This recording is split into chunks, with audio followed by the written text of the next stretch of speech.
Lições do Santuário, Verdade Presente. Bem-vindo à série Lições do Santuário, Verdade Presente. Essa é a primeira de 10 lições. Vamos juntos nessa jornada? Vamos estudar a Bíblia. Já no primeiro livro, primeiro capítulo e primeiros versos, temos uma celebração ao Criador. A Bíblia diz: Bereshit bara Elohim et hashamayim ve'et haaretz. No princípio, criou Deus os céus e a terra. E quando Deus fez a terra, fez a Pangeia.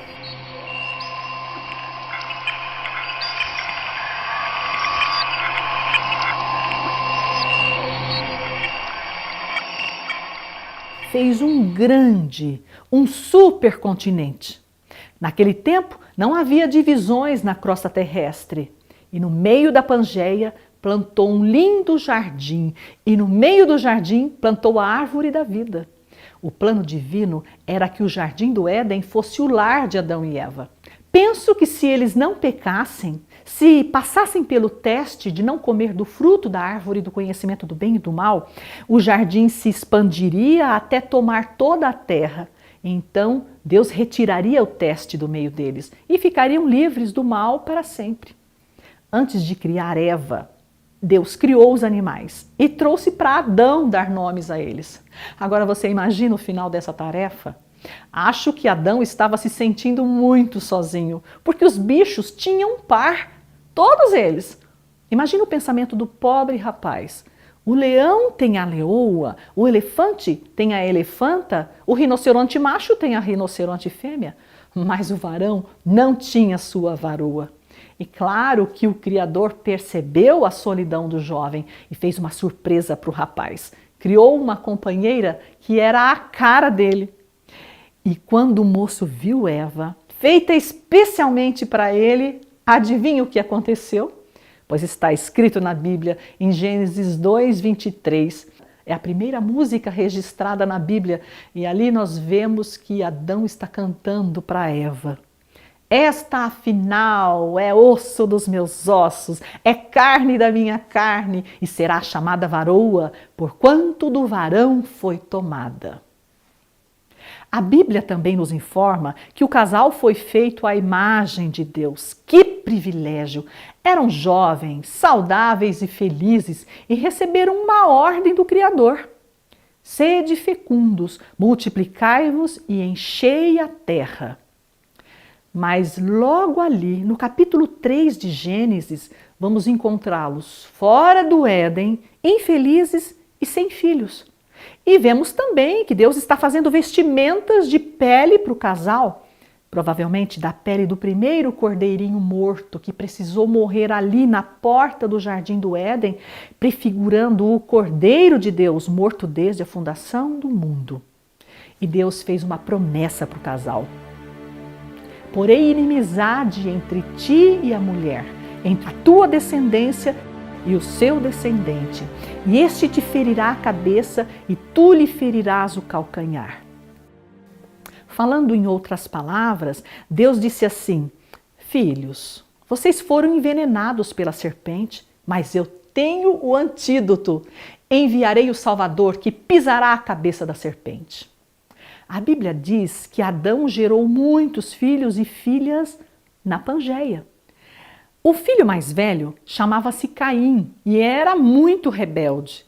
É bem provável que seus pais o tenham ensinado a ir regularmente até a porta do jardim para adorar o Criador e pedir perdão pelos pecados.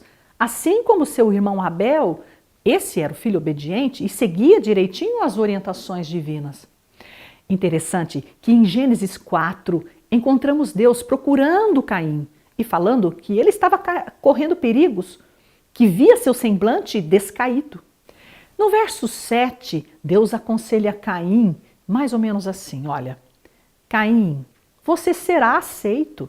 Se tomar um cordeiro e oferecê-lo à porta, vá à porta, deixe lá o seu pecado. Mas em seguida, encontramos o relato de que Caim não dominou o seu desejo de pecado contra o seu irmão Abel e o matou. Tão longe da porta do jardim do Éden, longe de Deus, Caim formou seu clã de filhos desobedientes a Deus. cresceu e prosperou na Pangeia. Em Gênesis 6, lemos que os homens se multiplicaram na terra, que os descendentes de Caim se misturaram com os descendentes de Sete e que a maldade se multiplicou na terra. Agora imagine esses homens coexistindo no período antediluviano. Sete, Noé, Enoque, e a Bíblia diz que os antediluvianos viviam quase 1000 anos. O verso 4 diz que naquele tempo havia gigantes na terra e também depois valentes, varões de renome na antiguidade. Como Deus poderia cumprir a promessa feita a Adão e Eva de que os salvaria através do Salvador Deus homem? Como poderia salvar o planeta Terra se toda a Terra estava se corrompendo rapidamente? Porque rapidamente o mal se alastrou.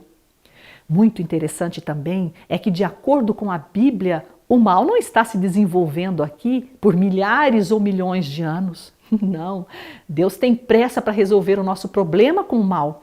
E depressa, Deus apresentou o seu plano para salvar o planeta, o dilúvio. Aqueles que quisessem se salvar das águas entrariam na arca de Noé. Era só isso, era apenas obedecer. Mas a Bíblia diz que o dilúvio veio, cobriu toda a terra e levou a todos. Apenas uma família se salvou. Mas ainda assim, daquela única família, Deus reorganizaria o seu plano de salvação. Lembra que falamos de uma serpente que teria a cabeça pisada? Ela picou o calcanhar de Adão, infectou a humanidade com o pecado, porque a culpa de toda essa tragédia na terra é daquela serpente que também é dragão. A Bíblia fala sobre isso em Apocalipse 12. Houve peleja no céu. Miguel e seus anjos pelejaram contra o dragão. Também pelejaram o dragão e seus anjos. Todavia não prevaleceram, nem mais se achou no céu o lugar deles. E foi expulso o grande dragão, a antiga serpente que se chama Diabo e Satanás. Pensa comigo, por que é que Deus plantou a árvore do bem e do mal ao lado da árvore da vida, lá no Jardim do Éden? Porque existe um conflito em andamento, porque existem dois senhores disputando a atenção de cada ser humano. Somos cortejados pelo Criador e por aquele anjo caído. Um dos elementos mais importantes nesse conflito é o livre-arbítrio dado por Deus a cada um de nós. Para podemos fazer as escolhas certas diariamente, ao lado do bem ou ao lado do mal. Lá no céu, Lúcifer, o primeiro anjo criado por Deus, a estrela da manhã de Deus, lançou dúvidas perante o universo a respeito do governo divino. Ele desafiou o Criador. E Deus tem deixado esse anjo mostrar do que ele é capaz, mostrar toda a sua maldade. Claro que foi ele também quem apareceu no Jardim do Éden e levou Eva a cair em tentação, comendo do fruto da árvore que era proibido. Como caíste do céu, ó estrela da manhã, filho da alva, como foste lançado por terra, tu que debilitavas as nações. Tu dizias no teu coração, eu subirei ao céu, acima das estrelas de Deus exaltarei o meu trono, e no trono da congregação me assentarei. Subirei acima das mais altas nuvens, e serei semelhante ao Altíssimo. Na cruz, Jesus pisou a cabeça da serpente e acabou com as prerrogativas do anjo caído de ser Deus. E em breve, esse conflito cósmico acabará e o mal será aniquilado para sempre. Está tudo certo. Podemos seguir confiantes. Após o dilúvio, muita coisa mesmo mudou em nosso planeta. Aconteceu a deriva continental. E o supercontinente, o continente único, se fragmentou. Mas o plano divino de estar no meio do seu povo continuava o mesmo, porque o plano de Deus de encontrar seus filhos no meio do Jardim do Éden não deu certo. Mas agora, Deus então planejava morar no meio dos seus filhos nas terras de Canaã. Canaã era pedaço de terra entre os continentes habitados da época. Observe o mapa. Canaã estava localizada em posição estratégica no meio dos continentes habitados. Olha só, no meio. Interessante isso, não é? Entre a Europa, a Ásia e a África. Ali nasceria o Messias, que salvaria seu povo dos seus pecados. Então Deus chamou Abraão para sair de sua terra e ir para a terra de Canaã. Deus disse assim para Abraão: em ti serão benditas todas as famílias da terra. Porque Jesus viria da linhagem de Abraão. Por onde passava aquele homem, ele levantava um altar. Na porta de cada vilarejo, Abraão levantava um altar. Ele oferecia um sacrifício prefigurando o sacrifício do Cordeiro de Deus, que no futuro morreria pela humanidade. Com o tempo, o povo de Deus foi parar no Egito. Então Deus chama Moisés para conduzir aquela multidão de volta para casa, de volta para Canaã. E sabe o que acontece 3 meses depois que saíram do Egito? Apenas 3 meses depois, Deus fala com eles. É isso mesmo. É que está escrito nos capítulos 19 e 20 que Deus fala com eles no monte. Observe isto. No 3º mês de saída dos filhos de Israel da terra do Egito, no 1º dia desse mês, vieram ao deserto do Sinai. E ao 3º dia, o Senhor, à vista de todo o povo, descerá sobre o monte Sinai. Apenas 3 meses depois de juntar seu povo, Deus vai falar pessoalmente com eles. É que Deus tinha pressa para acomodar aquele povo. Deus tinha pressa para fazer daquela massa de gente uma nação. E nação precisa de povo, território, governo, sede do governo, leis, exército e símbolos. Por isso Deus tratou logo de se apresentar para o povo. Deus diz assim: eu sou o Senhor teu Deus, que tirei-te da terra do Egito, da casa da servidão. Em seguida, Deus apresenta suas leis do seu sistema de governo, que não é nem ditadura, nem democracia, mas é teocracia. A lei moral está registrada em Êxodo 20. E do alto do monte Sinai, a multidão acampada no deserto ouve Deus falando em alto e bom som. Não terás outros deuses diante de mim. Não farás para ti imagem de escultura. Não tomarás o nome do Senhor teu Deus em vão. Lembra-te do dia do sábado para o santificar. Honra teu pai e tua mãe. Não matarás, não adulterarás, não furtarás, não dirás falso testemunho, não cobiçarás. Os 10 mandamentos expressam o caráter de Deus, indicam o modo como devemos amar a Deus e amar o nosso próximo. Os 10 mandamentos são tão importantes que Deus orientou Moisés para que guardasse as 2 tábuas num lugar especial. Depois de declamar os mandamentos no Monte Sinai, Deus entregou para Moisés as 2 tábuas, contendo os 10 mandamentos escritos por ele mesmo. E assim que desceu do Monte Sinai, Moisés guardou as tábuas na arca que havia feito. Deus também disse para Moisés que tomasse o livro da lei e colocasse o livro da lei ao lado da arca da aliança do Senhor. Assim, nas tábuas estavam escritos os 10 mandamentos, a lei moral escrita pelo dedo de Deus. No livro estavam registradas as leis civis, cerimoniais e sanitárias dadas por Deus a Moisés. Essas leis regulariam a vida da nação emergente.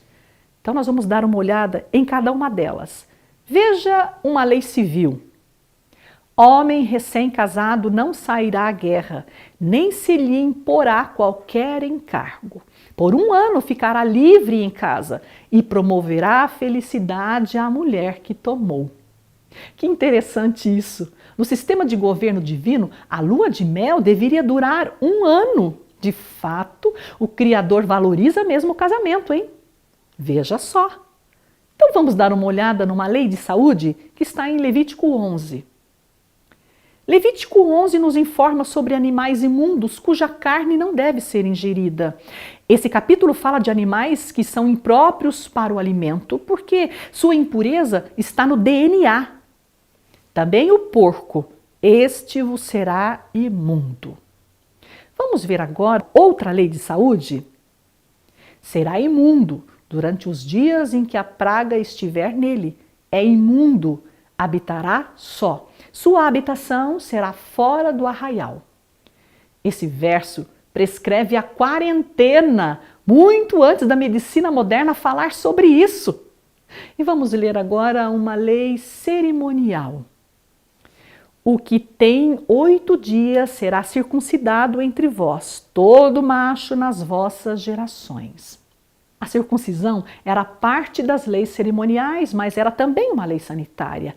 Essa cirurgia, feita no 8º dia de vida do bebê, permitia cicatrização mais rápida, menos sangramento, menos dor.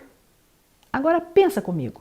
Se eram leis tão importantes e favoráveis ao ser humano, por que é que seriam só para os judeus? Claro que não eram só para os judeus, eram para a humanidade. E vamos em frente? Porque o povo havia saído do Egito há apenas 3 meses e Deus os preparava para serem a maior nação da terra. Ali estava o povo e à sua frente o território a ser conquistado. Deus havia se apresentado dizendo: eu sou o Senhor teu Deus. Apresentou suas leis e agora faltava a sede do governo divino. E me farão um santuário para que eu possa habitar no meio deles. Talvez Moisés tenha visto uma maquete tridimensional da construção e fez tudo certinho, de acordo com o modelo que ele viu no monte. Meses depois, a construção estava pronta e sabe o que aconteceu? Aquele povo viveu uma de suas mais extraordinárias experiências. Estou falando daquela nuvem que seguia o povo desde o Êxodo. Eu gosto dessa nuvem. Aquela nuvem que fornecia sombra e luz, aquela nuvem desceu sobre o tabernáculo. E a nuvem cobriu a tenda da congregação, e a glória do Senhor encheu o tabernáculo. Você acha que aquela nuvem era nuvem comum? No dia em que foi erigido o tabernáculo, uma nuvem o cobriu, uma aparência de fogo. Nuvem com aparência de fogo? Porque não era nuvem comum. Esse fogo era fogo, mas não queimava. Porque o Senhor teu Deus é fogo que consome, diz a Bíblia. É Deus zeloso. Eu gosto tanto disso. E o projeto nacional já tinha povo, território, governo, leis. Faltavam as armas nacionais, porque uma nação também precisa de exército. No 2º ano após a saída dos filhos de Israel do Egito, no 1º dia do 2º mês, falou o Senhor a Moisés no deserto do Sinai, na tenda da congregação, dizendo: todo homem da idade de 20 anos para cima, todos os capazes de sair à guerra em Israel, contareis segundo os seus exércitos. O exército dessa nação seria constituído de homens da idade de 20 anos para cima e que não estivessem em lua de mel. Por último, a nação precisava de símbolos nacionais e Deus cuidou desse detalhe também. Os filhos de Israel se acamparão junto ao seu estandarte, segundo as insígnias da casa de seus pais, ao redor, de frente para a tenda da congregação. E aqui estão algumas bandeiras. Vamos começar com a tribo mais importante, que é a de Judá, porque Jesus seria da linhagem de Judá. E essa tribo ficava a leste, era a maior tribo reunida. Seu estandarte era o leão, prefigurando Jesus, o rei, o leão da tribo de Judá. A oeste estava a tribo de Efraim, com a bandeira do boi. Ao norte estava a tribo de Dan, com a bandeira da águia. E ao sul, a tribo de Ruben, com a bandeira do homem. Tudo pronto. A nação que marchava para Canaã tinha seu território a conquistar logo ali do outro lado do monte. O governo central do Todo-Poderoso sobre eles, a sede do governo, o santuário móvel, totalmente preparado para ser montado em território nacional, e as armas nacionais, tudo muito rápido. No início do 2º ano, tudo estava pronto para que a maior nação da terra evangelizasse o mundo. Que história, quanto amor desse Deus! Percebeu que as ações divinas seguem um ritmo, seguem uma espécie de ritmo de marcha para frente e constante? Deus teve pressa, ele queria acomodar logo o seu povo tirado do Egito, em Canaã. Na Bíblia nós não encontramos a vida se prolongando nessa terra em sofrimento e tristeza por milhares e milhões de anos. Essa teoria faz parte das muitas teorias daquele anjo caído. E Deus tem pressa também de nos levar daqui para a nova Canaã, para Canaã celestial. Precisamos considerar a seriedade do conflito cósmico envolvendo o bem e o mal. Conflito que levou o Criador a plantar a árvore da vida no meio do jardim do Éden, representando sua presença, e ao mesmo tempo plantar a árvore do conhecimento do bem e do mal ao seu lado. Penso que precisamos decidir hoje de que lado estamos nesse conflito, porque nessa guerra não existe posição intermediária. Ou estamos de um lado ou estamos do outro. Quando penso que Deus deseja estar no meio da nossa vida para nos abençoar, para nos proteger, eu penso também que tantas vezes nós damos ao Senhor a periferia do nosso tempo, a periferia do nosso coração. Hoje, agora mesmo é o momento de deixar Jesus ocupar o centro de nossa vida. Há um rio cujas correntes alegram a cidade de Deus, o santuário das moradas do Altíssimo. Deus está no meio dela, jamais será abalada. Entre pela fé no santuário celestial e descanse no Senhor.